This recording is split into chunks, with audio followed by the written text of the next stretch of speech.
Mhm.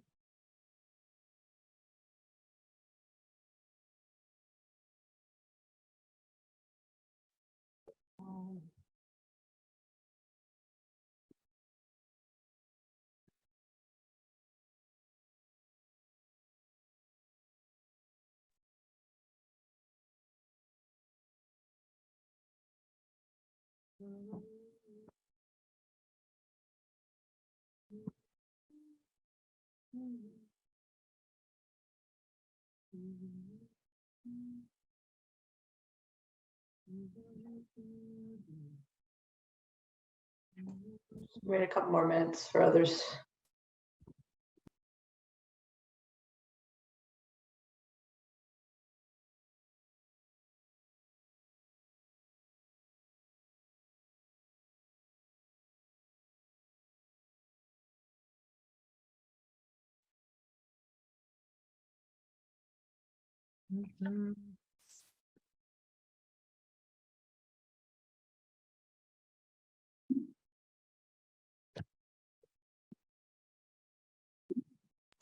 All right, I will call the meeting to order 7:01.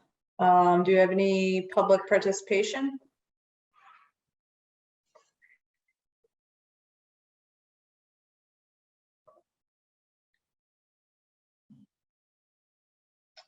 All right, I don't think we have enough people to approve the minutes yet, so we will hold off on that. Let me share the agenda.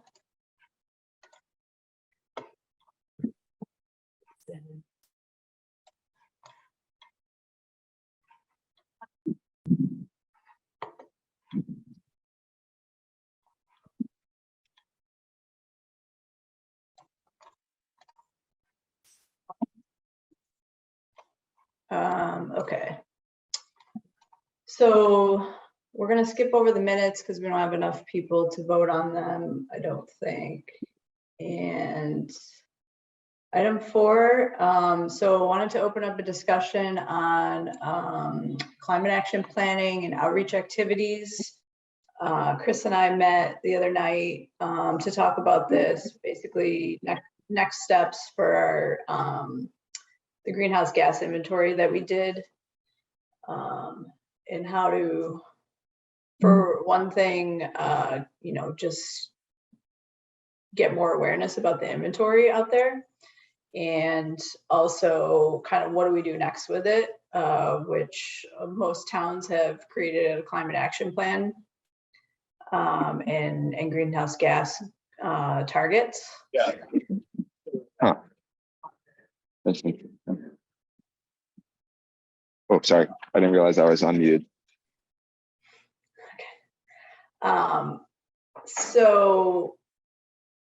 So we got a proposal from a consulting company to do a climate action plan for Wakefield.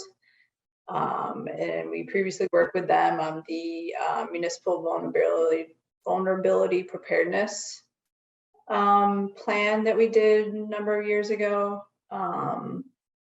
So they know our town. They've worked with us before. So that's out there. We're also going to reach out to MAPC and we've already expressed interest in getting technical assistance from them, but that probably wouldn't come, at least what was specified on the interest, it wouldn't come until next year. We're still going to reach out to them to see what they can provide in the meantime.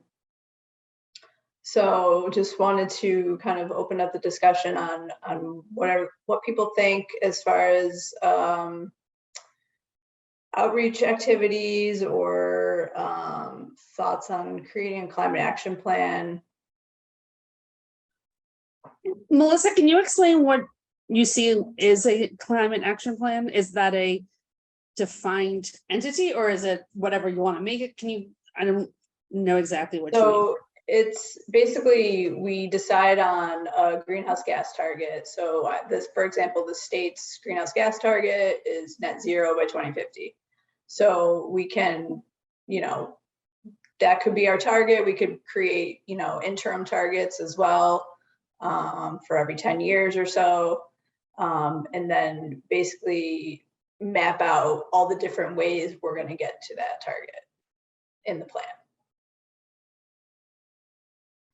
Yeah, and I would add that a lot of municipalities who do plans like that, whether they call it a sustainability plan or climate action plan, will often include a bunch of other sustainability related initiatives in it and set goals. And I think to some extent it really is whatever the community and the folks who are participating in it want it to be.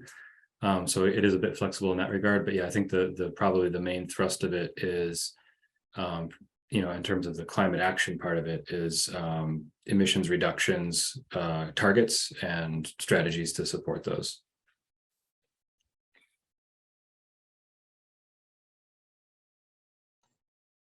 So I guess I would ask Tom, is the utility, do they have climate targets or emissions targets or anything? Yeah, so we fall under, there's the 2030 under the state, the 2030, 2040 and net zero by 2050 goals. So absolutely there are guiding principles there from the state level that we're going to have to meet. And is there, I mean, does the utility have a plan on how they're going to meet them? I mean, it's in the works, right? It's part of our discussion around where our portfolio comes from, right? We are looking at the percentage of our portfolio now and in the future, in 10 to 15 to 20, 25 years as well. As of right now, we have essentially achieved the 2030 goal, where our portfolio is at non-emitting. But yes, it is. Is there a concrete plan that we have that's consumable? No, but it is certainly something that we are always looking at. It's part of our strategic planning as well. So I guess who at the utility would be working on that? I mean, it would be at the behest of the board and then the utility members, the staff. Okay. Melissa, Yes. did you? Oh, I'm sorry. Go ahead. No, you go ahead. Did you say other towns had plans, or did I mishear that? Yeah, any other towns have plans. We're kind of behind the ball on that. And are those like out there for the public to Yeah. view? Like, Yep. because I'm not sure what is even like within the realm of what we would suggest for steps to. So I don't know if we could reference some of the other towns. what they Sure, suggest. Belrose has a really good one, who right next door. Mhm. And they use the same greenhouse gas inventory tool that we used, as well as Arlington and Newton. There's a long list of towns that have this. Okay.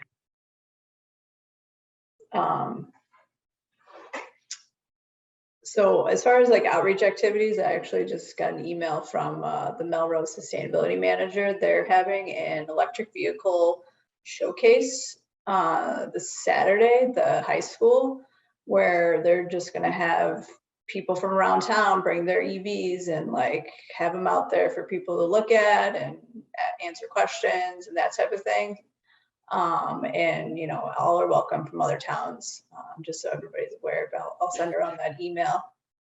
So that's kind of the type of thing that I'm talking about as far as outreach, for different actions people can take in their lives to reduce their carbon footprint, thereby reduce the town's carbon footprint.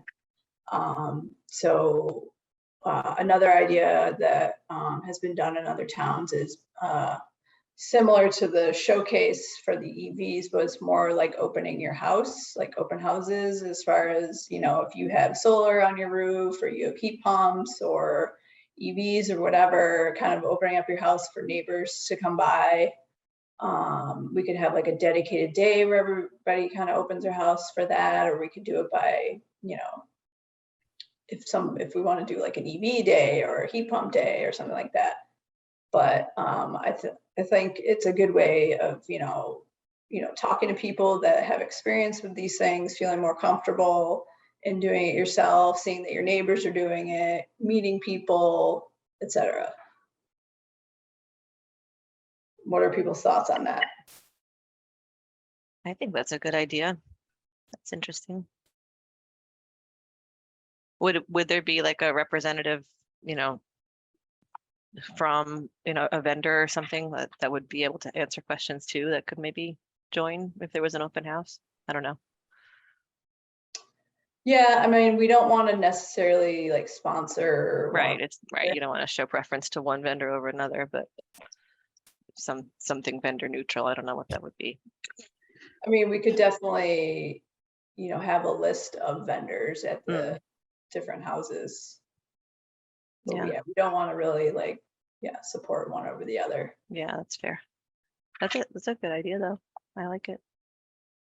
Melissa, you can take some, you know, Gas and Light has done, you know, pre-COVID, they were in person. You know, we've had 2 to 3 presentations per year around different topics, solar, heat pump.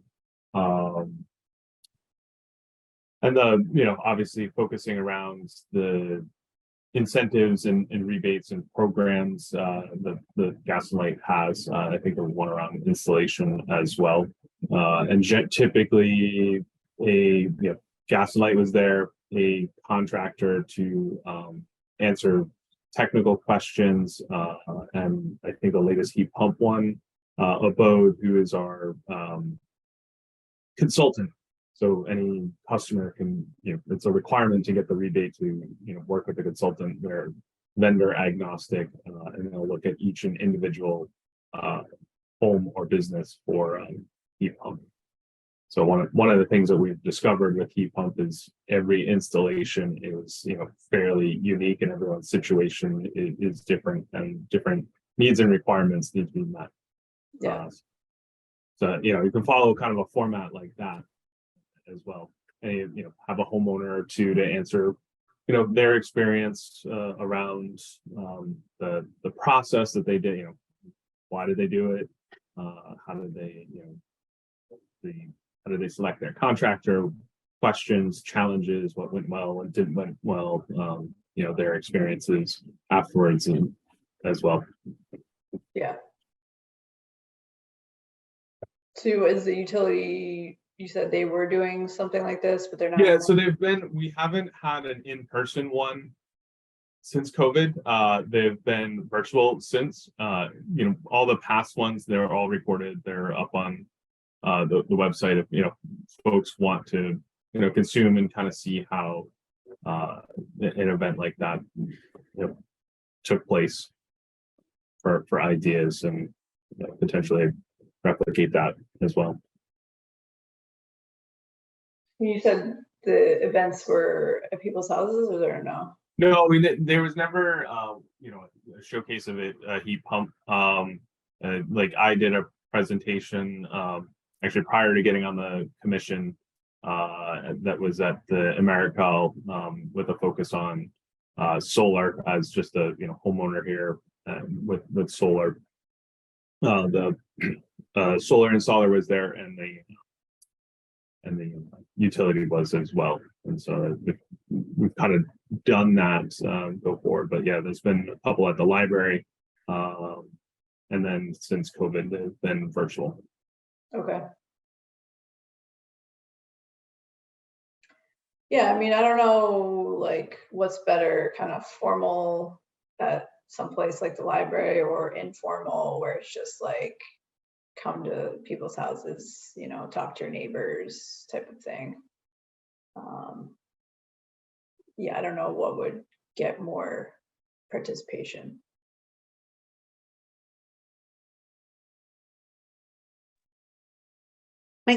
Melissa, I like the idea that you offer people's houses. However, as a town event, I worry that houses wouldn't necessarily be accessible. So maybe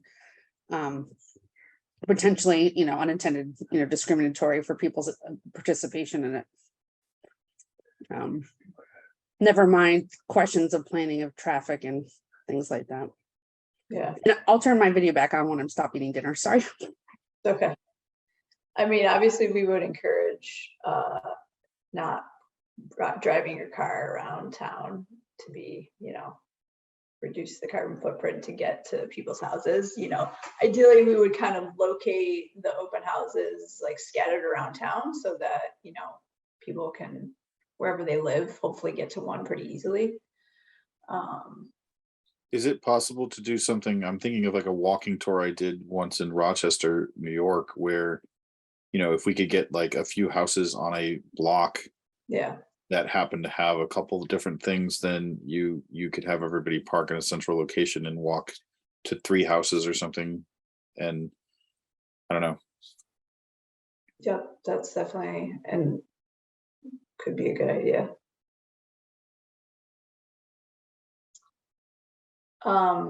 Chris, we actually already had public participation, so but if you want to say something quickly. Okay, I'm sorry. First off, thank you for having this meeting. I'm a new resident of Wakefield and wanted to get involved. So kind of understanding how everything runs is super important. So thank you for allowing me to speak. Only suggestion I would have is like maybe we have the meeting at the library, kind of like a formal discussion, slides or whatever, and then maybe a shuttle to whoever that's participating as an open house might be a happy medium. But thank you for allowing me to speak and consider my points. Yeah, thank you for joining us and welcome to town. Yeah, that's definitely, we have lots of options. I think we just need to kind of determine what would be the best one. I think that, the formal presentation, as Tom said, it kind of already has been done. I'm not sure how much participation there was at that type of thing. Did you get a lot of people, Tom, at the solar one? Yeah, I mean, they've done, there's been a couple that have been done, generally a dozen to two dozen folks show up. Like I said, those were prior to COVID. So some of the virtual ones have had fairly good attendance as well. Yeah.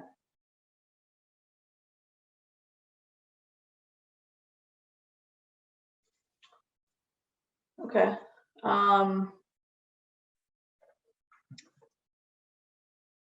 Melissa, can we go back to just climate action planning question? Yeah. So if something was to be developed, is it to be presented to our town council for their adoption? Does it go to town meeting? How does it get enacted or move ahead? That's a good question. Would have to look at other towns, not cities, for examples of that. But I think the biggest thing we would need to get is buy-in from the town. Specifically Tom, Steve Mayo and town council. So I think that's kind of step one. Yeah, no, I was just kind of understanding kind of the arc of it, just to. Yeah, I don't know. Go ahead, Chris. it's a good question, Robin. I bet if we were to look around at like what other towns have done, there'd probably be a variety of sort of how formally endorsed those plans were. But I do think that an important part of the process itself is going to be, community engagement and town leadership engagement. So, that may not have a set endpoint at the beginning of the process, but I think an important part of the process would be getting pretty broad buy-in in general and getting people to kind of, sign off on it, if not, in a formal capacity at a town meeting or such. But yeah, it's a good question to think about as we kind of go down that road. Because I think the MVP was just the council accepting it or, adopting it as a platform for whatever the right word is. Okay, just curious. Yeah, I mean, I know that like other towns have, for example, declared like a climate emergency, and that like kind of was voted on at town meeting, and that was kind of the impetus to create a climate action plan. But yeah, as Chris said, there's probably a number of different ways places have gone about this. So yeah, we can definitely look at examples. But it could be, yeah, just like town council, passes it. I think that's probably, if the MVP was done that way, then I think it was, I mean, I could be wrong, but that's my memory. yeah. I think Julie should be coming on soon, so maybe we can ask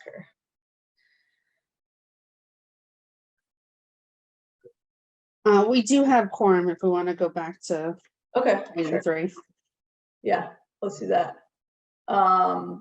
So hopefully everybody was able to read the updated May meeting minutes. So we'll just go around and I guess motion to approve them.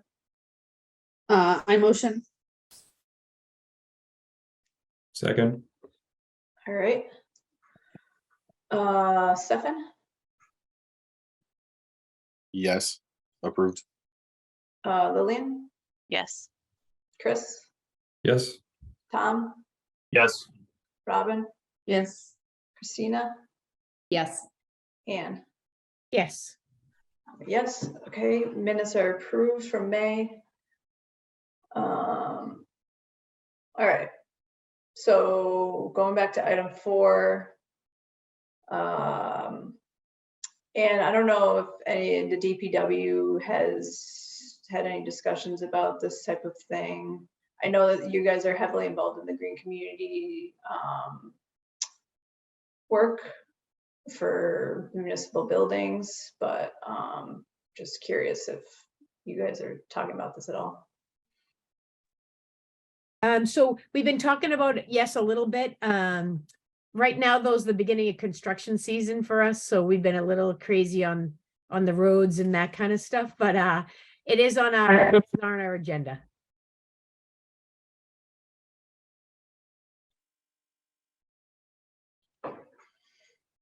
Okay.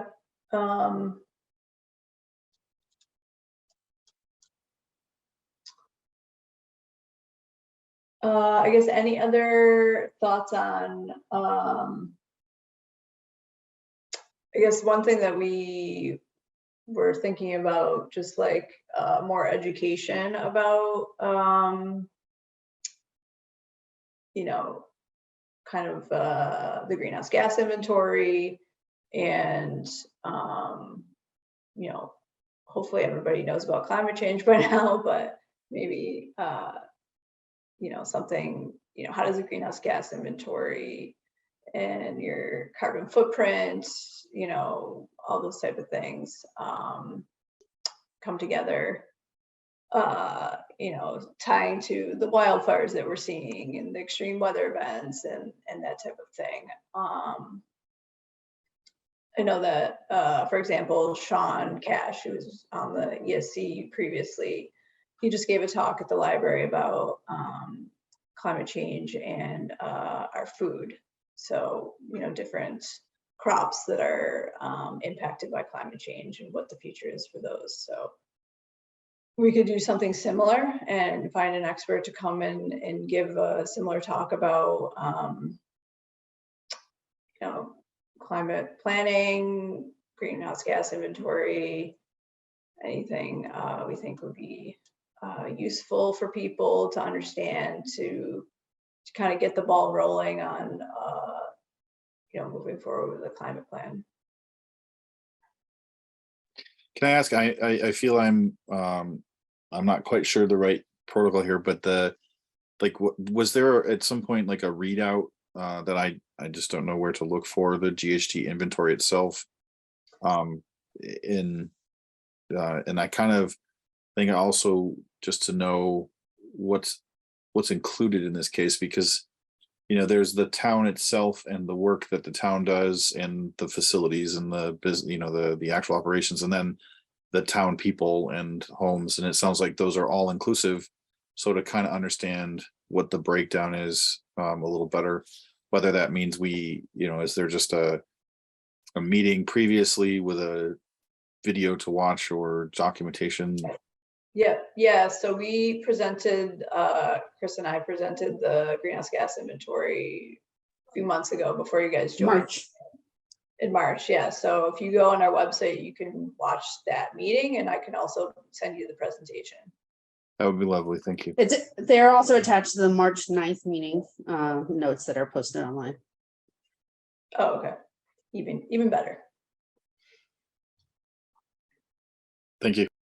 Yeah, and those are good questions, Stefan. The kind of thing that we thought would, just doing the process of the initial inventory would kind of help to, get people thinking about those kinds of things. And so another area that Melissa and I have talked about doing more is like from information from that inventory and the process of doing that inventory. What can we just take with what we have now, and kind of are there ways to sort of disseminate some of that and get people thinking about these topics in anticipation of the planning process, which we think makes sense as a next step. And because there's already been a few questions about like what other towns have done in this regard, maybe that's another area that we can do some outreach and education and show some other examples of, here's what Melrose is doing, here's what Concord's doing, or there's a number of towns in the area that are pretty far ahead on this stuff. So that might be a good way to kind of prime the pump, so to speak, for people getting behind the idea that we should be taking some action here and going through this planning process. Right. And for better or worse, my head keeps going to like, I don't know enough about the current state. So, has the town already adopted when they look at fleet replacement, that they're already doing electric vehicle, or is that an open topic, for instance? Or for gas and light, or for DPW, have they already made those decisions? And are they, I would assume they're inclusive as well, but they also have individual responsibilities in that vein. So, what's the reach, if you will, in this case?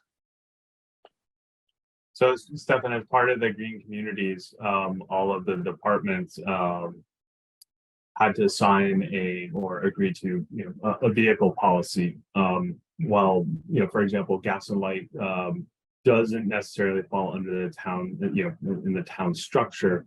Gas and light sign the same agreement for policy per se, and with that, gas and light is kind of leading the way from a town perspective. All of our vehicles where we can change them over to say PHEVs and EVs, we are doing so. Was it within the past month, the 2 months, we took delivery of our second EV van. So it's the gas side, right, has service vans. We've had one service van that's been EV for over a year, and then we just got delivery of the second one. We're still waiting upon our F-150s as well, that we're changing over to the EV. So the town, from that perspective, does have all of the departments, including the school department, signed a vehicle policy that's outlines where and when a fuel efficient electric vehicle should be put in place. So then the relationship here between the GHG inventory and the green communities, right? It sounds like the outreach here is not specific to the GHG inventory. That's really a first step, and then green communities as a subcommittee is a place to sort of continue to advocate or push, or those things are or is it like the next phase of green communities, if you will, for how we take action? Does that make sense? Green communities is a designation. So the town had to do a bunch of work. We passed the stretch code. We had to have a baseline, and then we have to have a 5-year plan to reduce energy consumption in municipal buildings by 20%. So from the time of adoption, The high school will be a big part of, getting to that goal.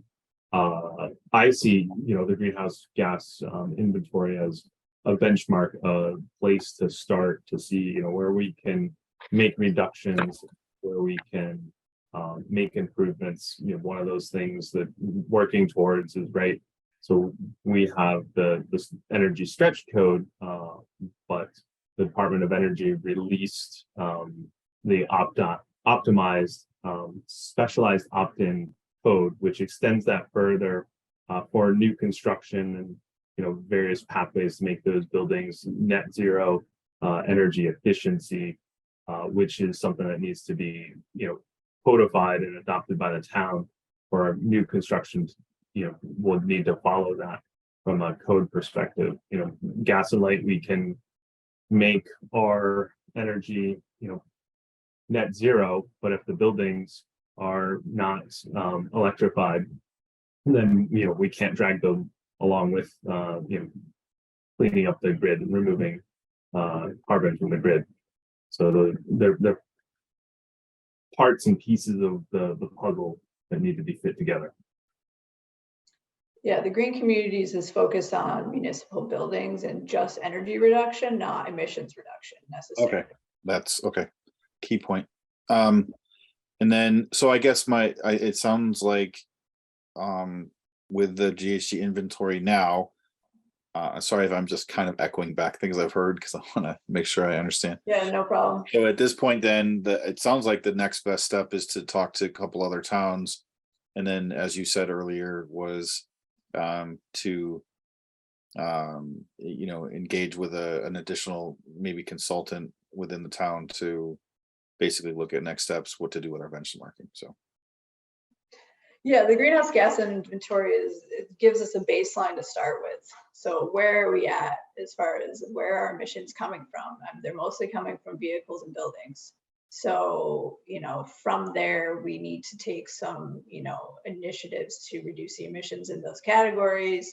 The climate action plan would kind of lay out those initiatives and have benchmark, targets between now and 2050 to reduce, emissions coming from vehicles by X%, buildings by X%, that type of thing. It would kind of detail it all out there, how we would get to, net zero by 2050. beautiful. Thank you. Yeah. Hey, Julie, thanks for joining. Sorry about that. Competing problem. meetings tonight. No problem. Question came up about the MVP and how that was passed or adopted. Was it through town council or I don't think it was. There were quite a lot of public meetings. And then yes, it finally did come to the town council for final sign off. Okay. So yeah, we were just curious what the process would be for a climate plan. Would it be similar or? Yeah, I think it would be similar. MVP probably has a little more structure around it just because it's a requirement that not a requirement, but something that a lot of towns are taking on. But I think that the model worked quite well. So maybe it's something good to replicate. Okay.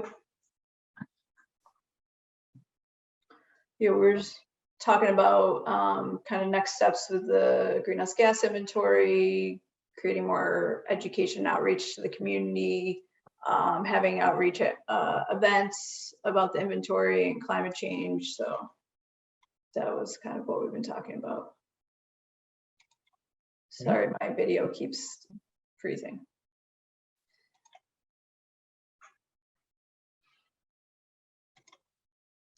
So I don't know, Julie, if you have any thoughts.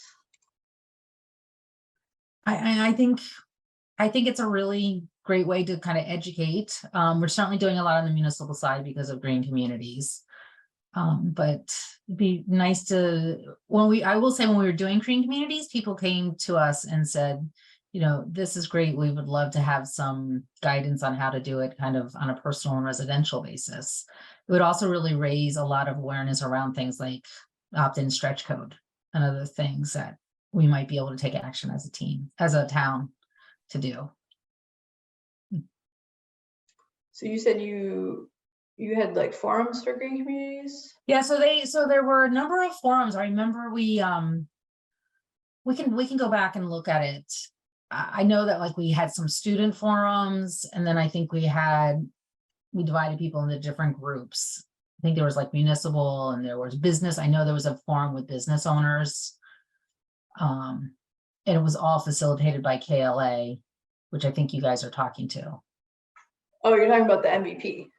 Oh, I'm sorry, yeah, the MVP. What were you talking I about? was like, I don't remember green communities. Oh, you mean green communities? No, never mind. I'm getting Sorry. confused. Yeah, no, MVP. Yeah, there was community meetings. Yeah, got it. Yeah, so it would be a similar process for sure.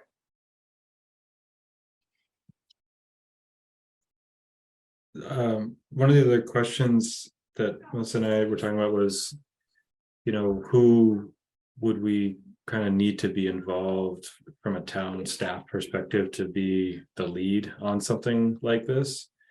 And we thought it might be good to start thinking about that, and Julie might have some insight there as well. But I think that'll be pretty important. There would end up being, I think, quite a lot of work and just somebody needing to focus on it fairly consistently. Yeah, it's a very good question because we don't have a sustainability lead right now. I don't know. I'm happy to take that back to the town manager and ask. I mean, I think in an ideal world, it would be ideal world would be a sustainability person, which we don't have right now, and we really do need. But maybe the community and economic development director, who may be getting some more bandwidth as we're about to bring in a town planner. That's So, good. yeah. Yeah, I mean, I think the biggest thing and like kind of the first step is how do we get like buy-in from town administration? How do we get their interest level higher and their buy-in? I think we kind of come up with a concept, and we started already. You came in front of town council and said we were doing this. There was not a lot of time to dive into it. I'm happy to advocate that there be, a 15 or 20-minute presentation kind of just on this and possible next steps. Okay.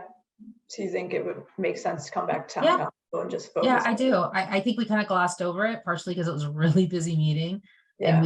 and we had so much to report on. But there are good tools out there. I think it's going to be important to show we're not reinventing the wheel here. There's tools that we can utilize. And I think it's a great way to showcase what we're doing in municipal and really move towards some goals on a residential basis. I mean, I'm still getting, and it relates to everything, right? Recycling and composting. And if we could draw the way I got this committee set up was kind of went back through every report we had ever done in like the last 10 years in Wakefield and pulled out everywhere that I thought that the ESC could help fulfill some things that had been stuck in reports for a while. And I think it's the same thing. I think we can kind of walk through everything. The master plan is coming out. I think it's going to have a lot of things that could relate to climate. And so if we can draw those lines, I think it makes a pretty good argument. Yeah, that makes sense. Okay, so Chris and I can maybe talk about coming back to town council, probably tweaking that presentation and providing more examples from other towns. Yeah, I think Chris Kern has a question too. Oh, he already talked. Okay, good. Okay. That sounds good.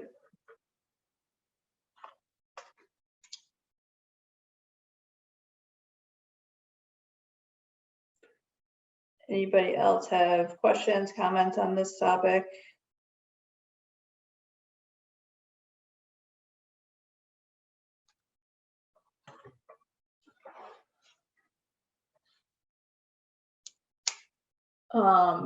Curious if anybody would be open to opening their house if they have something to show like solar, EVs, heat pumps, energy efficiency, anything.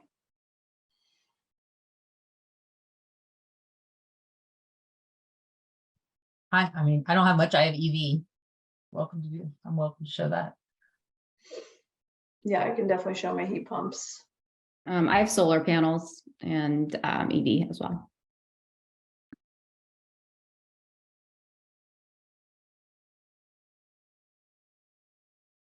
I have none of them at the moment, but it is on the plan. I have an EV. I like the showcase idea. Did you say Melrose is doing that? Yeah, I'll forward that email. I just got it. They seem to do the car showcase kind of regularly. I've attended it when they've had their Victoria Day and stuff like that. It's almost like A lot of towns do it. Yeah. whenever Melrose needs to have a town event, they just give a side street to the cars and let people poke around. It's fun. Yeah, I mean, so you could think about doing something similar here with EVs instead of, going to people's houses. We could just have them drive to the parking lot and do the same thing. And then maybe with the other things like solar and heat pumps and other things, we can do open houses. I do know somebody who just did a geothermal heat, I think. And I know they'd be willing as well. All right. I'm planning on going to the showcase in Melrose. I think it's on Saturday. Yeah. So I was going to just sort of poke around and see how, because they have had it for several years, just to sort of see how it's set up and if it is something that we could maybe replicate here. Yeah, that'd be great.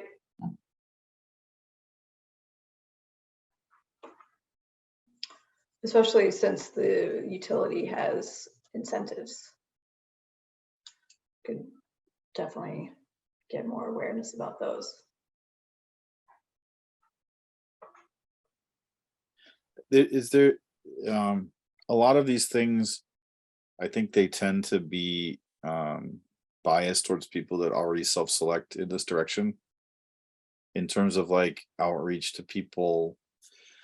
There's I'm just wondering about getting in front of a more general audience and what other town events, just back to the more traditional like booths and other events that we could have a presence to be able to specifically look at these things, to have this stuff in front of folks. Yeah, I mean, we could have the town communication put out a blast about the event, so it would be more widely consumed and stuff like that. So it wouldn't just be like the typical crowd, hopefully. Well, I was thinking more not necessarily about getting just that stuff. Like, it was really what other things besides like from an education perspective, right? You're talking about trying to get more people interested. So, I mean, sorry, it's the lame. It's like we just dump flyers everywhere, circa 1920. But the idea being that what other forums can we do for education is really the question here. So I think the other thing, right, is EVs in general have a fairly high cost of entry today, and there's not much of a secondary market. So education on secondary programs or the rebate programs, or ways to get into the EV market, or the other there's there's the idea, right, that if you buy used cars, it's actually better for the environment than buying new cars because you're not adding to the but there's a whole bunch of other things around this that I think again, it's the folks that are already likely to be biased, self-select for these programs. It's I'm trying to think of like just ways we would try to get in front of other people.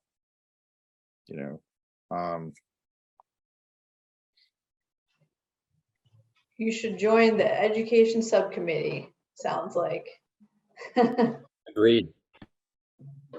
Stefan, just to add to that, I know when I had talked to people who had been to the EV showcase over there, they like, even though they tended to think like that, they felt like that was what made them transition to Yeah. it. So like that was, it was like-minded people, but they just hadn't made that switch because they either didn't know enough about it. So like just having those conversations were helpful for those people to make that switch. I think that was one For of me, their it's big. entirely the cost, but it's, Yeah. you know, that to me is there was two primary challenges around, mileage and cost. So, but I think, regarding the committee, I'm still, looks like the GHG committee doesn't need anybody at the moment. So we'll talk about that in a few minutes, I suppose. But I think that, I'm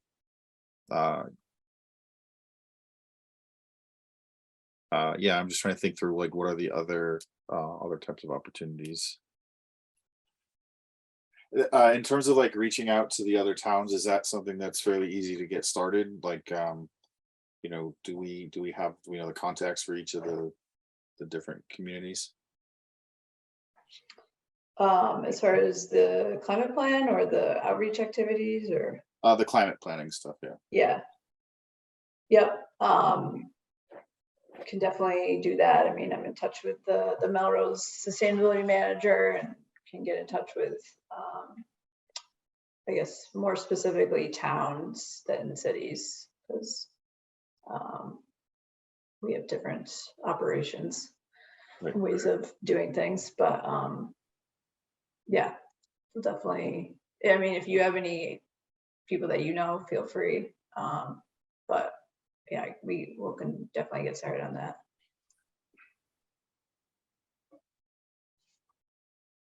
Also, Stefan, you and everyone else, anyone who wants to is welcome to join in the GHG subcommittee.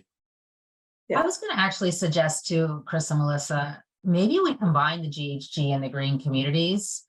I mean, green communities was really set up for when we were writing the application.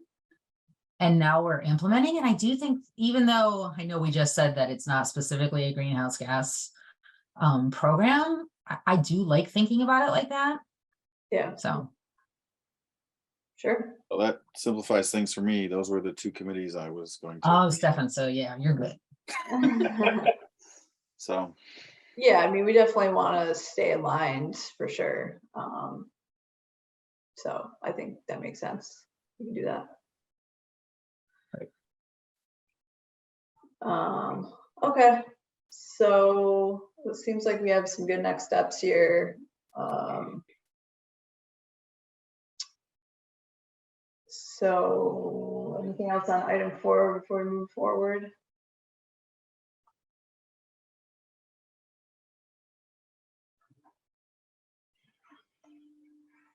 Okay, next item is updates from subcommittees. So waste reduction subcommittee met last week. Lillian and Christina have joined Tiana and myself on that subcommittee.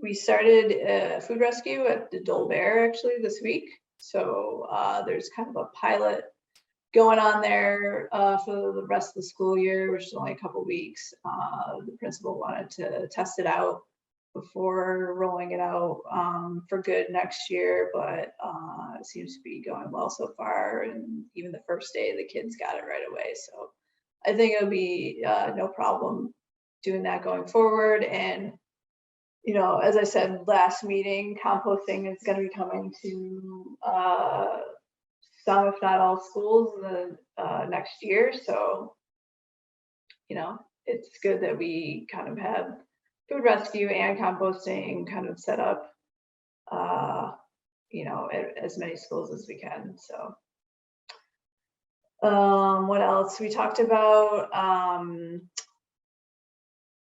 doing a green business kind of program for businesses around town to kind of showcase what they're doing as far as sustainability actions, and we would kind of have a checklist for them. And, you know, if they checked off so many items, they would get a designation as like a green business in town that they could showcase, you know, in their business somehow. And, you know, we would kind of try to get businesses to sign on to that, so that, you know, and try to show that it, you know, brings in more business, people are interested in it, customers want it, that type of thing. So that is still needs to be fleshed out a little bit. Am I missing anything, ladies?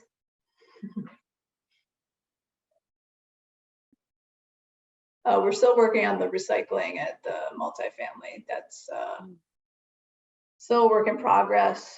I need to follow back up with the health department. We haven't gotten any feedback from them yet. What else? I mean, we want to continue to work on more education and outreach on the polystyrene and plastics bylaws. That reminds me, I need to follow up with Erin, because she was going to meet with Steve Mayo on what to do next on that. So that is a good reminder. Melissa, did you see the town put out on the town webpage? They put out a really good infographic that shows, you know, what the bylaws are all about. You know, suggestions, even alternatives. It's really well done graphics. So The same one that they created when we rolled these out, or different? yeah, no, it seems to be new. So kudos to whoever made it. Okay. Tom, where did you see it? Like where in I the? gotta go find it. Okay. Yeah, because I know that Jen created an infographic when we first rolled these out, but maybe she updated it. And I don't know whether Eileen has an update, but I'm pretty sure when the school came in front of us for the school budget, they're going to be making the switch next year, starting in September, To what? to no styrofoam. They already did. Did they already do I was everything? gonna say, yeah, I believe they already Oh, good. did. Okay, Yeah, I wasn't sure it was official yet. Dustin came a couple months ago to a meeting and he said that they're completely styrofoam free in all of the schools now. Awesome. That's great. Yeah. Yes, That's great. I've seen it with my own eyes. That's amazing because it was really hard to pressure businesses until the schools complied. It's very hard to get businesses to do something that your own government won't do. So that's good. Yeah, so I need to follow up with Erin to see what was the discussion with Steve on compliance, and you know how we're going to get more businesses to be compliant, and also new businesses that come to town. How do we get them to start off being compliant? So I know that she was going to talk to him, so I just need to follow up with her. I think that is pretty much it for our committee. Unless you guys have anything to add. I think that covers it. Not for me. All right, land protection. So on the agenda, I just put which committees need more people, just so everybody is aware.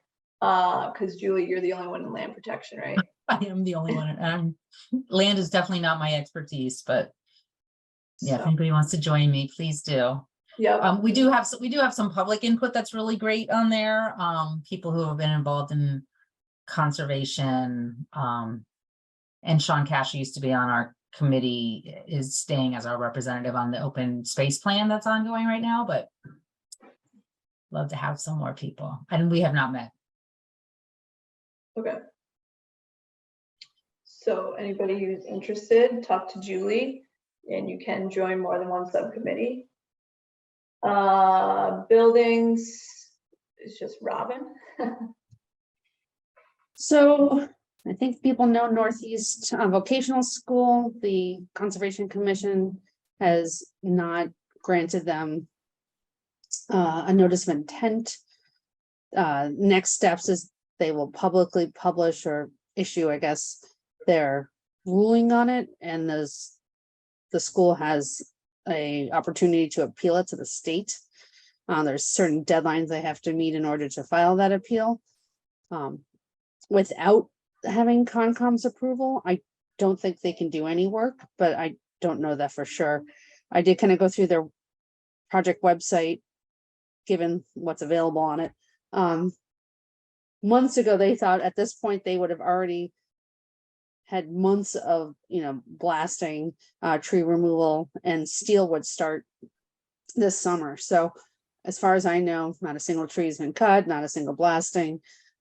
So even without the, depending on what happens with the appeal, they are, their schedule is not what they thought it would be. But as of the end of May, they were thinking they would still be submitting drawings, 90% construction documents to the MSBA as part of that funding process. So that's what's available for me to go looking for. I don't know if anyone else has any news on it, but that project is a little paused, I think. I don't think it will be paused for long. I'm not sure where it is. I have seen the Concom write up, and it will be pretty quickly appealed, and the Department of Environmental Protection will have to make its ruling. Yeah, and I don't know after they receive an appeal if there are deadlines and how quickly they have to rule on it. Sometimes state agencies do have to respond within a certain time period. Sometimes I have found that there isn't. I think there's going to be a lot of pressure to respond quickly. I'm sure there is, given that it's a state to state agency relationship ish, because MSBA is quasi-public. I mean, it's weird. But that's because I think the question is, when does it come? Because let's be very clear, if this does not get appealed, if this does not go through, and there may be a time frame on it, it drops out of the MSBA program altogether. And basically the vote probably gets put off for another decade. So unfortunately, this is not kind of like, oh, let's just switch plans. It's really the only jurisdiction they have to rule on is this plan. And then it just has to go back into the MSBA lineup, which is what I understand. So if they wanted to change the site, they would have to go back to the drawing board. Yes. And it's not just MSBA money they had set aside, they had some legislative money set aside. So it's basically the most money that the state will have ever given for a school. And a lot of that's because it was a vocational school and multi-community, and a lot of specialty items needed for vocational. But yes, I'm very confident that if this cannot get through for timing reasons or just for permit reasons, then it has to go back into the MSBA queue. And the MSBA does not like to take something up that it doesn't think can be permitted or does not have community support. So we'll see where it goes. Yep. For the the Wakefield High School project. So last month I participated in a mechanical, electrical, plumbing / sustainability user group meeting, and there's another one this month where they review all things electrical systems, heating systems, plumbing. Since I do have the ear town council and school committee on the, I want you to know that I said that the town needs to invest in the staff that can run and manage and maintain the systems this building will have. And it's likely that is a hire, that it's hard to imagine we have someone on staff that can do it in terms of on top of responsibilities that the facility folks already have. People like systems to be very simple, but as they're smarter computer wise, it is a skill set that, some facility folks that have been around for a while don't have. I actually find that sometimes someone with an engineering background is the person. It's not the guy you can pick up a wrench. So I I mentioned that in the meeting because there was also voice of making it simple, make sure, and I was like, well, no, that in order to meet the energy code, for life cycle costs, it can't be super simple. And we need, folks that can manage it and keep it as efficient as it's designed so we get our money back. So I said that, and I'll probably say it again because having that person on staff soon is important, because then they can be part of the design process, understand what we're getting, as opposed to hiring them after the fact. And then, there's the learning curve and so forth. So, as things is under construction, they see all the valves, the shutoffs, can help make decisions on graphics of control systems and stuff like that. Would only benefit the town long term. So, Melissa, your questions about, layouts and making sure that they're saving space for dishwashers and stuff like that. This user group that I'm invited, they don't show floor plans other than like high level. It's not what they have intended the meetings to be about. I actually was going back and saw that they have a different subcommittee that talks about exterior and interior kind of design, where maybe floor plans are discussed further, but I haven't been invited to that. So I don't know how to make sure those messages are in there. Okay, I can so- follow up with the person from the Okay, I just, team that I'm listening for opportunities to share those messages, but they do have different kind of agendas for each of the user groups, and I only attend the one I was invited to. So, Okay. So does anyone have any questions about the high school? They are starting those conversations with the Conservation Commission and so forth, because they are adjacent to Welland. So, it's not the same as the vocational school, but it's not different because they do have to talk to all the different agencies. What is the timing on finalizing the design? Did I write that note? I did not write that note to myself. However, I was reminded when I was glancing at the meeting minutes they wrote, I asked the question about what the impact of the design would be if the town does adopt the opt-in code. I mean, they are looking to be all electric, so that part is done. But if there's anything else on top of that, that would impact them. Given their speed, and if we do opt in and kind of the typical 6 month, kind of before it's implemented, they think they'll be permitted before that. So I don't know exactly what that timetable is, other than, it is a year or so, so something to keep in mind. But when would they need to get a building permit? Because that would be when they would have to be in compliant with the. Right, so it's 2024 that they see themselves getting a building permit. The question is, would we have it before then? Since we did not get it in Springtown meeting of this year. Yeah, I mean, Depending how it works, they could they could already have it in hands. Yeah. Yeah, think we were talking about a June 1st, 2024 Yeah, effective date. June or July, yeah. June, you mean July? There's a July 1st, yeah. Yeah, so if it don't was in know, this fall, yeah, I think there was talk about July 1st. So that would be within, that would be 13 months from now, so they think they'd have a permit, but lot, it's happening between now and then. But I guess they were trying to see a month ago, what it had been on our town meeting, and I told them no, it was not. So if there was something from the opt-in that other than having the building all electric that we feel is important for them to have, let me know, and I can say we don't have it, but this is still a goal of the town. Nothing comes to mind, but I'm happy to convey any messages. Yeah, a lot of the opt-in is around, if a building was to pick a fossil fuel path, then there are additional requirements, and since the building is not being designed with a fossil fuel, a lot of the stuff that's already in the stretch code is already applicable.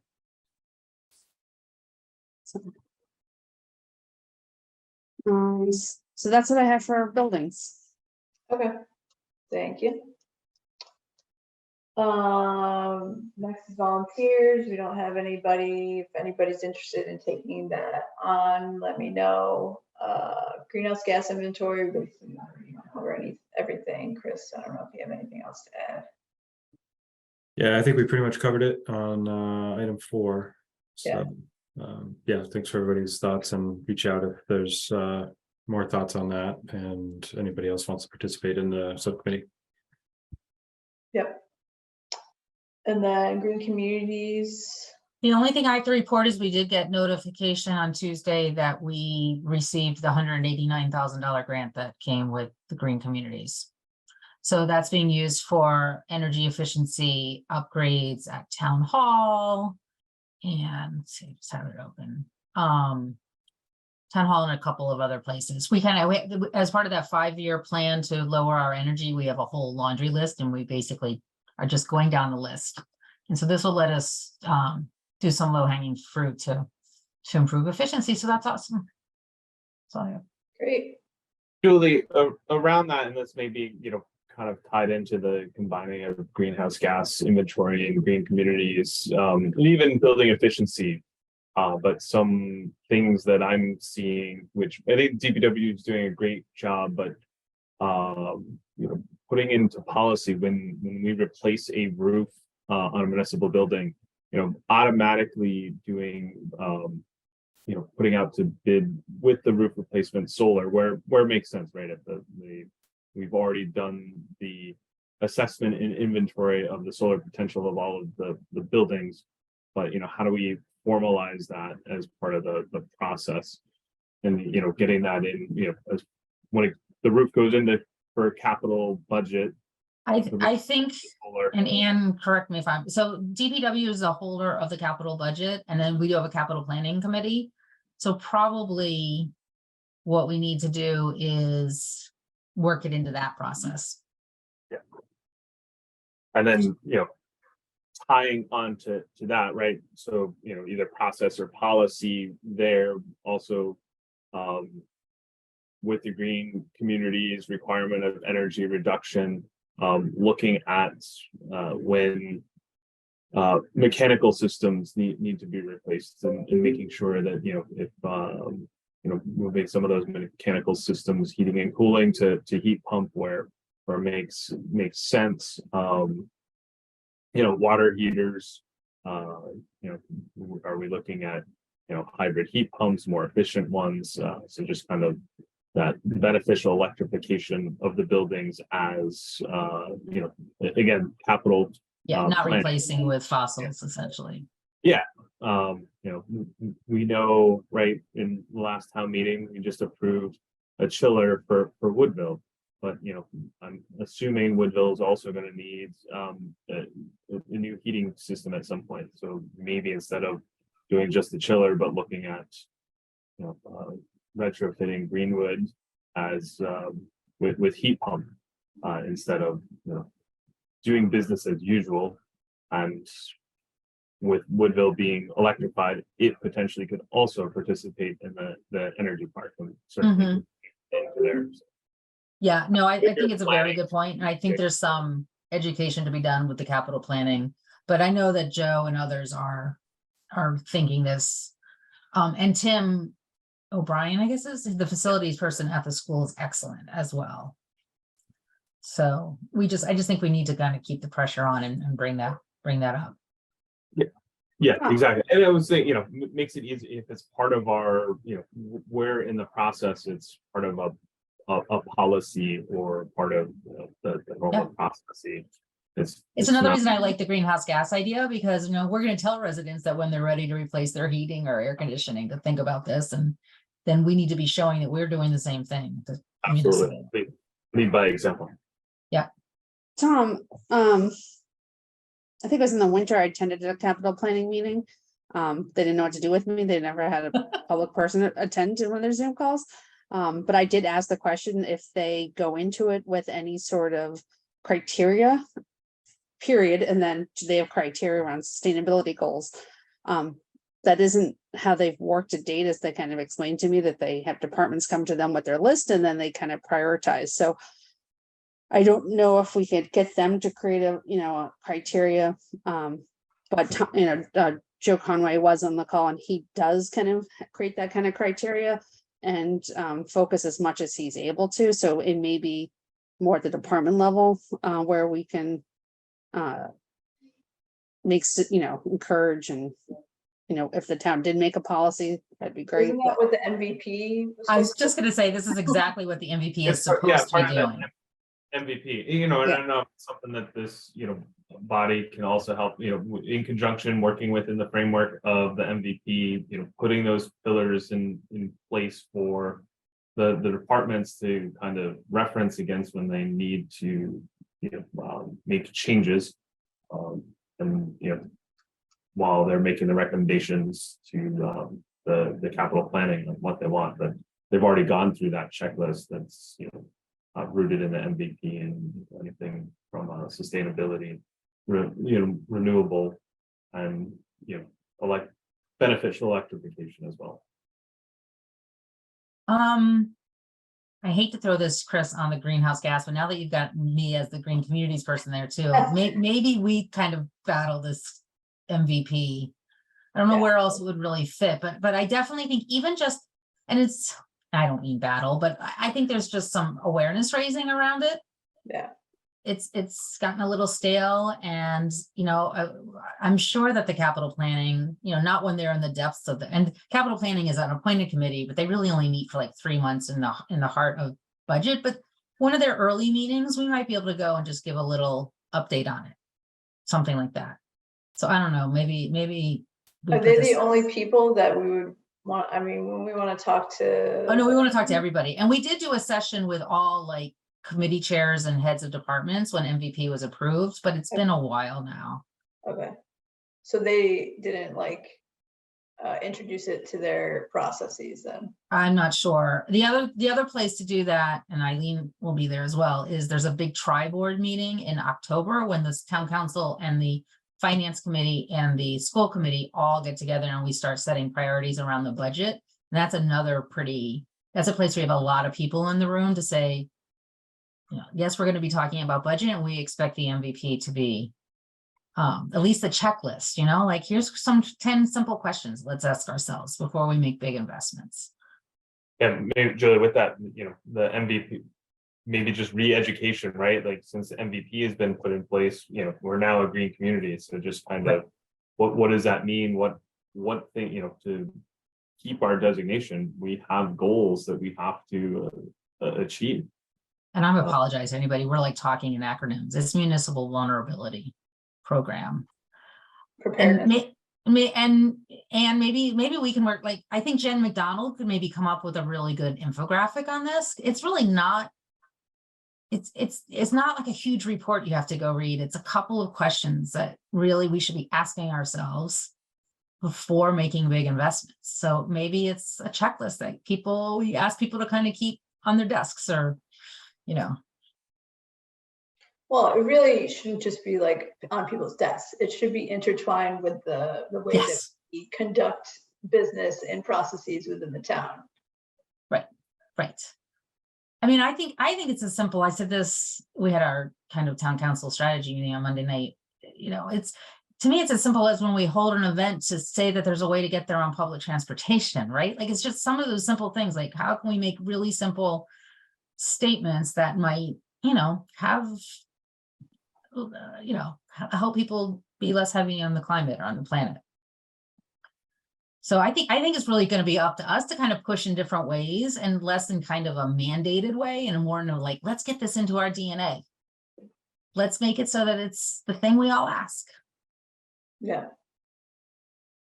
So we should all brainstorm on that. Go ahead, Ann. I was just going to say, I think too, is that there has to be some prep involved, because usually what happens, like when a water heater goes, it's an emergency, and then people rush to make the purchase, and it's not necessarily the right purchase, but it fixes the problem. So I think if people are thinking ahead and they're prepping for this, and they're looking up, if the Greenwood School needs a new whatever, furnace, that we're already know what we're gonna purchase when that time comes. So we're not rushing in and we're not choosing something that we shouldn't. And we maybe have some other options, you know, heat pumps or this or that we could explore before we actually have to do it. Yeah. And that's quite, that sentiment extends into residential, right? Yes. When your heating system goes, when that, -10 day, you're just going to replace it with the thing that you can get in the fastest. And, we all know that converting to, say, a heat pump system takes time, planning, and, additional steps other than just, I'm going to just replace my existing boiler with a new one that works because my old one broke under, exigent circumstances.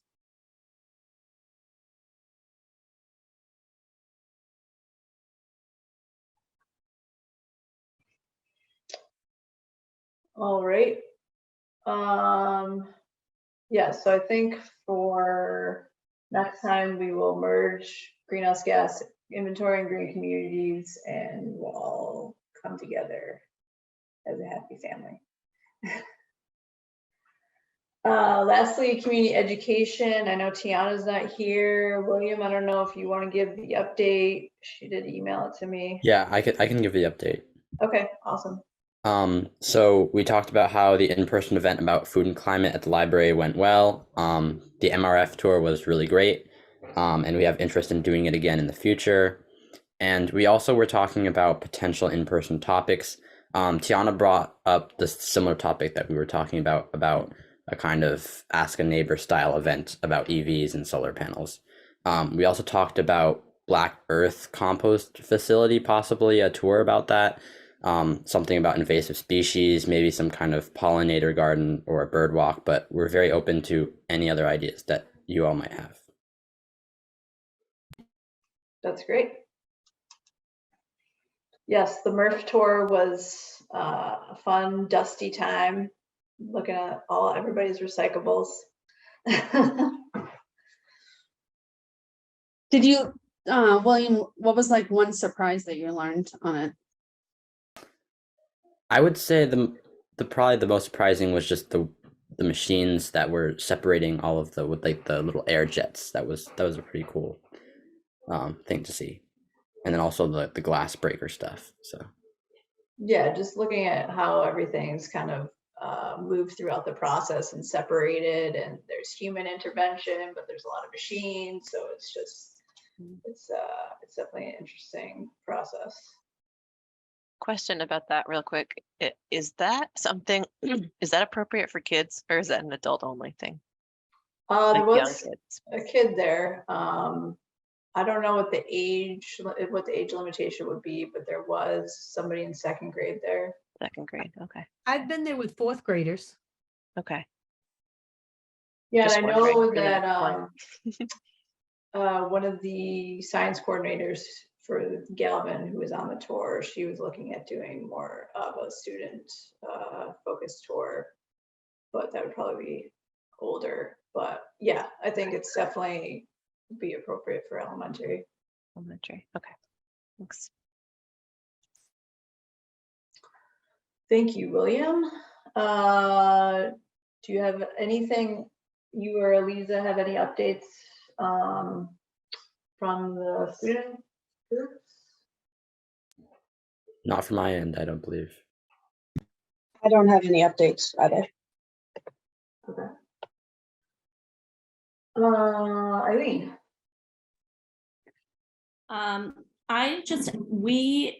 The 8th graders are doing an end of the year project. It's a civics action project.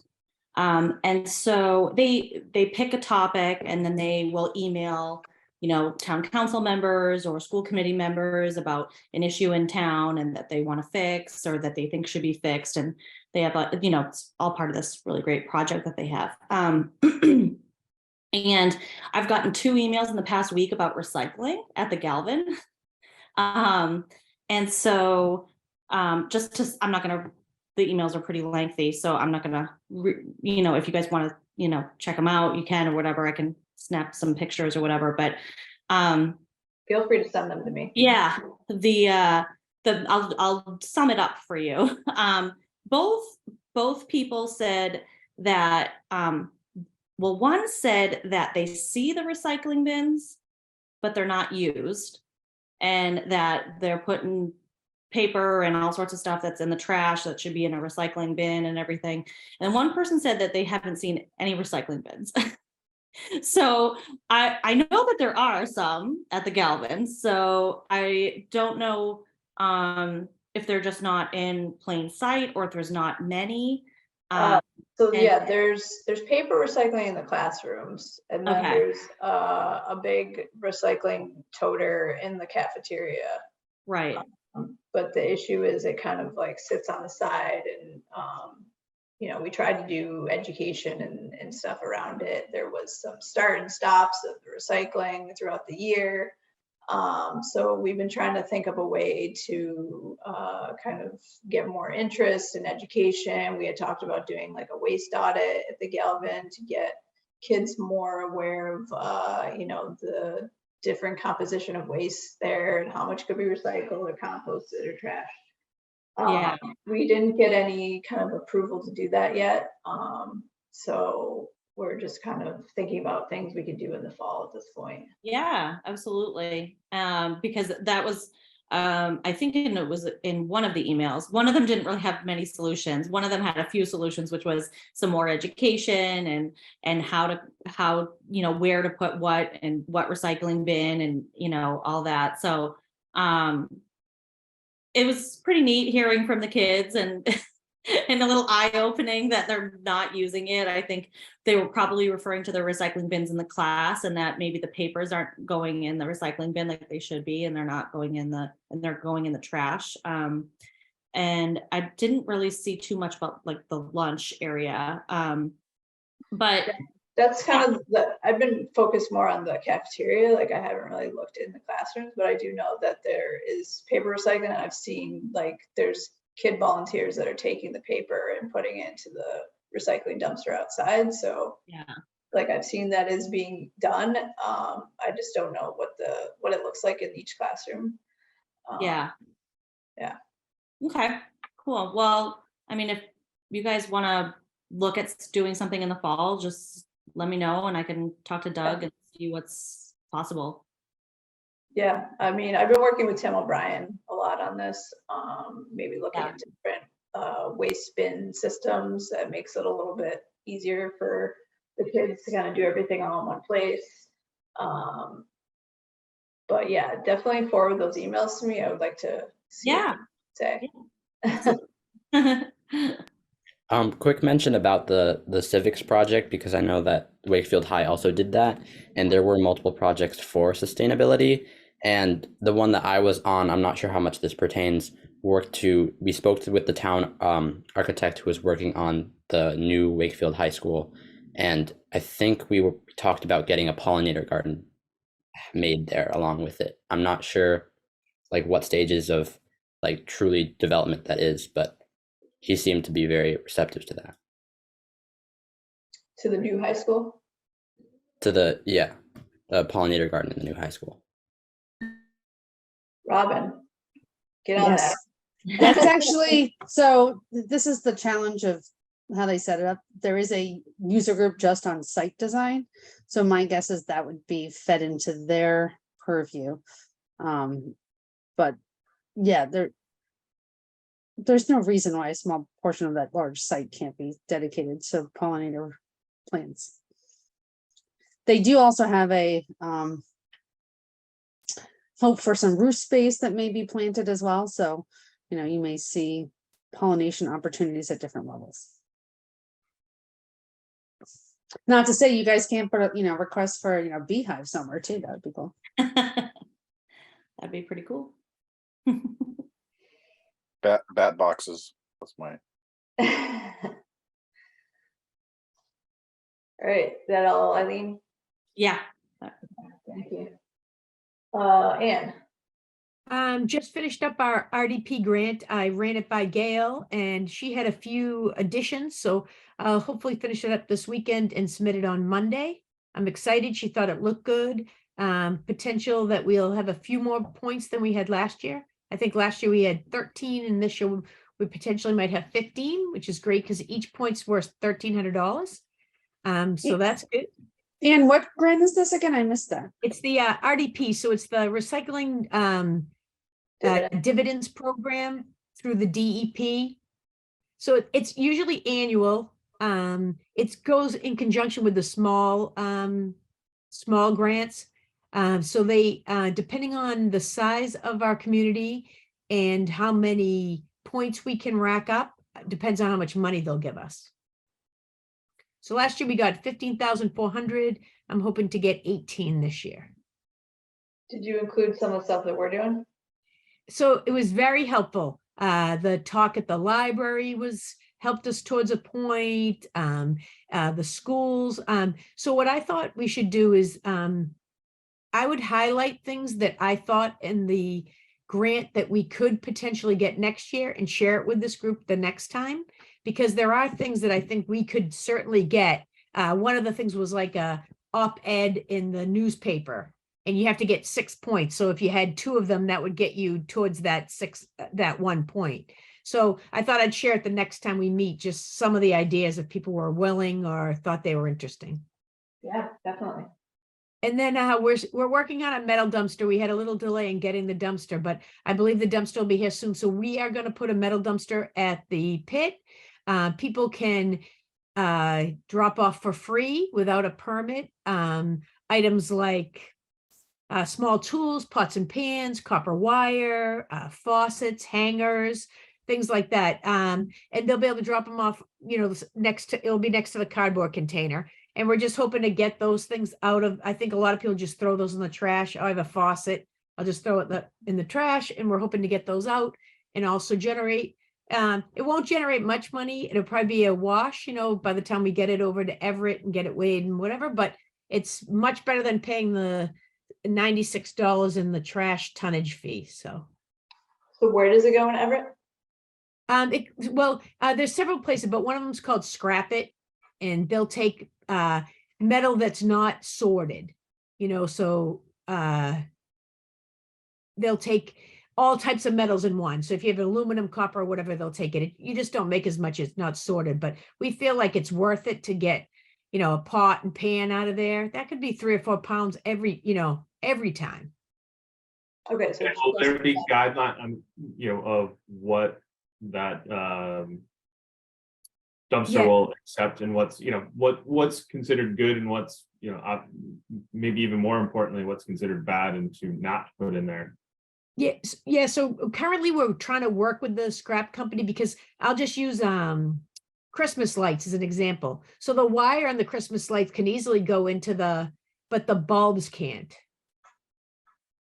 So we just have to make sure we educate people enough so when they put stuff into that dumpster, it's the right stuff and the stuff that we want. Yeah, you should just say no Christmas lights. Because you're going to get them if you say, yes, this part, but not that part. Well, I would like to run an event from November to December this year for Christmas lights, and they could drop them off, but a separate bin, kind of like what we did at Town Hall. Yeah. And that way it would get, those are tanglers, so it would get them out of and then we could, one of our guys could take the bulbs out or do whatever needs to be done and then drop it off after Christmas at Scrap It or one of those. And I have mailed my Christmas lights to Texas so they can get recycled. So if the town would do that, that would be awesome. Yeah, that's a great idea.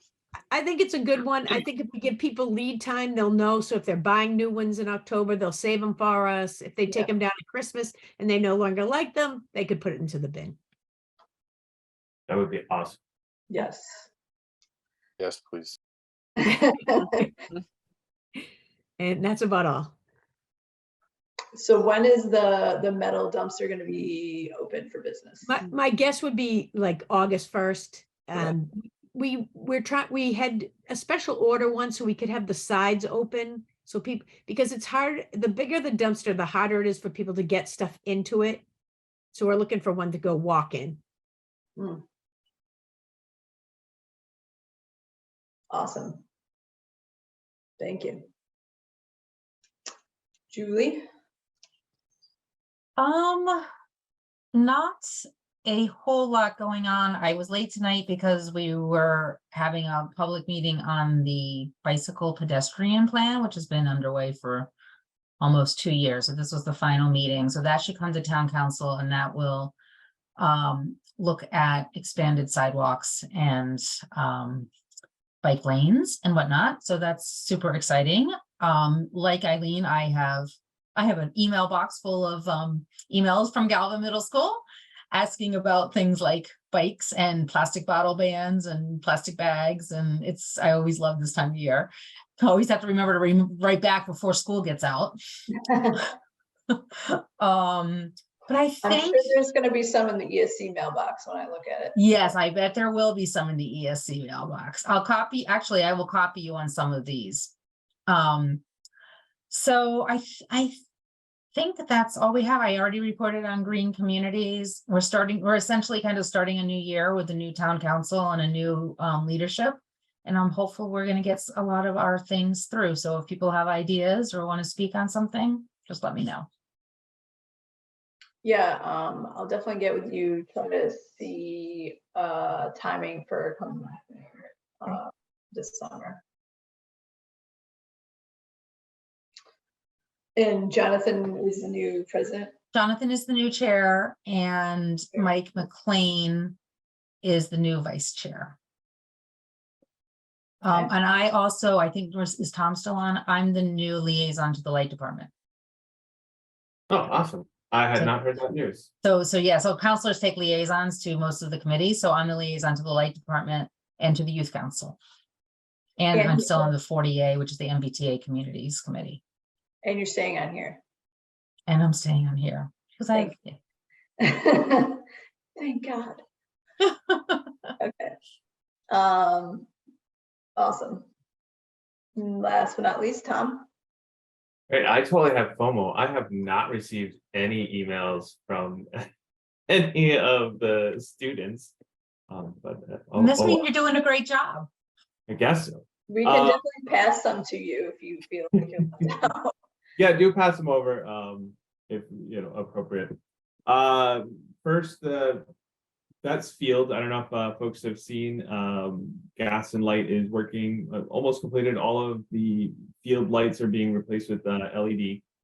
Also traversing down, I don't know if folks have noticed on North Ave, the telephone poles have been moved off the sidewalk and more on the right side of the sidewalk, and that is actually part of a bigger town project. Once those poles are down, the town will be expanding that sidewalk to include a dual-use pedestrian and bike as well. So there was that project. We currently have 96 customers signed up for the Green Choice Rate. We'd like to see that at 100 to give an impact on those 96 customers.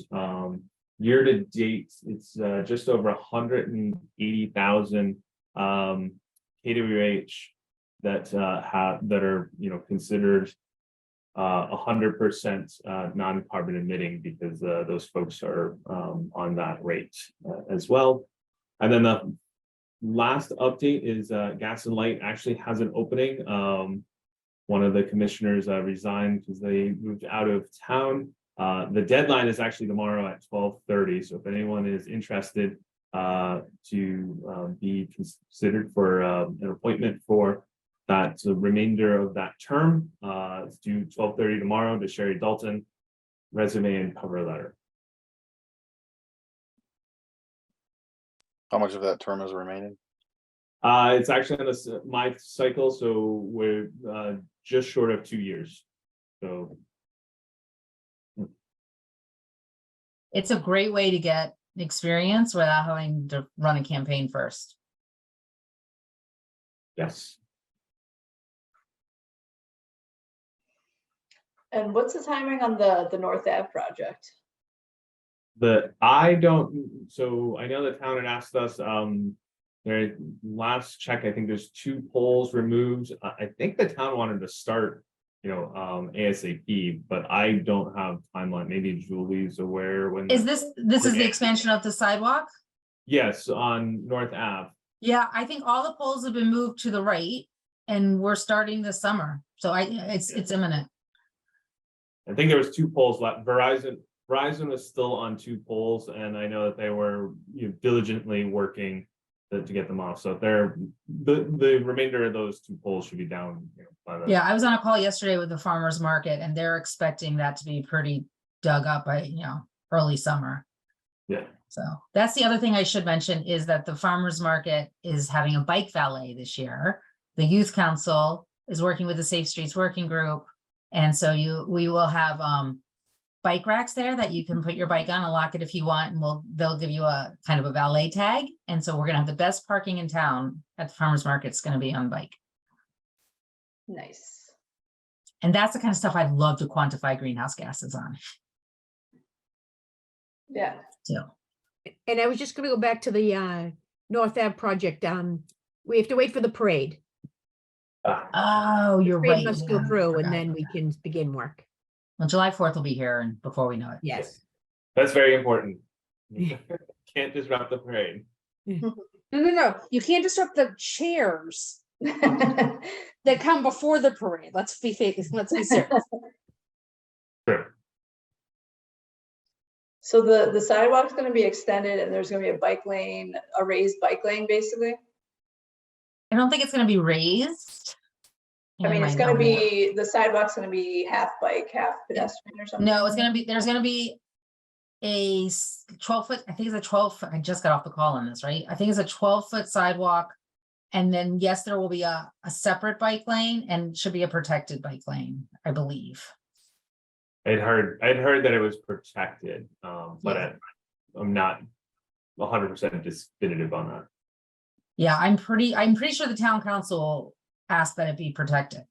Yeah, so they have like poles set up. Yep, so the poles may come out during the winter, so it may not be 12 months a year because of, we need to figure out, Yeah. snow removal and stuff, but yeah, it's gonna be much better, and then eventually it should go all the way around. I don't know whether the protected bike lane will go all the way around the lake, but there's gonna be expanded sidewalks on the other side of the lake as well. That's great. Very exciting. Julie, is that the COVID money project? And the top of the lake is the money coming from The project. the development. The developers gave us. Yeah. It's all being done, I think, in conjunction with a wastewater kind of stormwater, right? Stormwater cleaning, yep. Yeah. And some of North Ave was the Mass Works money that we received That's right. from. So DPW is very good at cobbling together the money and doing everything at once. Efficiency. Now we just need to get some bike racks around. Yes, definitely. Alrighty. That is it for updates. So our next meeting is July 13th. Melissa? Yep. So not on the list, but Julie did mention it. I did want to give an update on the MBTA zoning subcommittee working group, whatever the word we are. Okay. Do you want me to add that to the agenda or? I don't think I'll have an update monthly, but Okay. this month and next we'll have updates. I was just gonna say that we have been meeting to create some ideas and areas of compliance with the zoning requirement. And they hope to come to this committee in the fall to present what we came up with in order to garner support for a spring next year town vote. So at the moment, so the state is giving us minimums of units that would be able to be available and square land area, but our conversations have addressed that and talk from a townwide equity on some zoning issues also. So it's exciting. We are careful to make sure that we stay within the boundaries of the request, but also seen as an opportunity to advocate for townwide planning. Is that a good way to put it, Julie? Yes, very accurate. So some of us here on the committee, we live in land that will be in the likely in the new overlay district. So if you have any questions or concerns, myself included, I'm happy to answer them publicly or privately. And is that map on the web somewhere? No, it's still in working moment. I mean, you could watch our videos and see it, but it's still a rough draft. So it's not ready for claiming that this is it. We do hope in the next month to have something as our subcommittee's effort, which then has to go to planning, and then we want to, pass it around for public comment. Our meetings are open to the public, but it's not the same as kind of going to the public. Okay, thank you. All right, so our next meeting is July 13th. Let me know if that does not work for you. We already went through the one that is not anticipated. Any other matters not anticipated?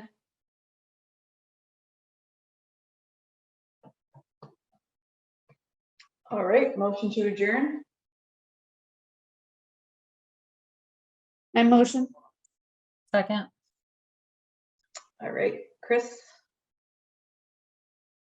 Yes. Stefan, Yes. Lillian, Yes. Robin, Yes. Tom, Yes. Julie, Yes. Anne, Yes. Eileen, Yes. Christina. Yes. Yes. All right. Thanks, everybody. Have a great night.